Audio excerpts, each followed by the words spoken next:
হযরত মুসা আলাইহিস সালামের জামানায় এক বৃদ্ধার একটি বাচ্চা মারা গেল। সেই দুঃখে বৃদ্ধা কাঁদতে লাগলো। তখন মুসা আলাইহিস সালাম বৃদ্ধাকে বললেন, তুমি কাঁদছো কেন? তখন বৃদ্ধা উত্তর দিল, আমার বাচ্চাটি মারা গেছে, তাই এই জন্যই আমি কাঁদতাছি। তখন মুসা আলাইহিস সালাম বললেন, বাচ্চাটির বয়স কত?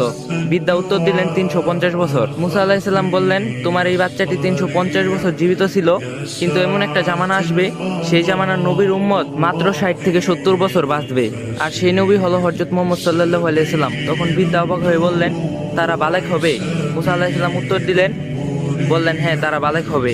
বৃদ্ধা পুনরায় প্রশ্ন করলেন, তারা এই সামান্য সময়ে বিয়ে শাদী করতে পারবে? মুসা আলাইহিস সালাম বললেন, তারা এই সামান্য সময়ে বিয়ে করবে এবং তাদের থেকে সন্তানও হবে।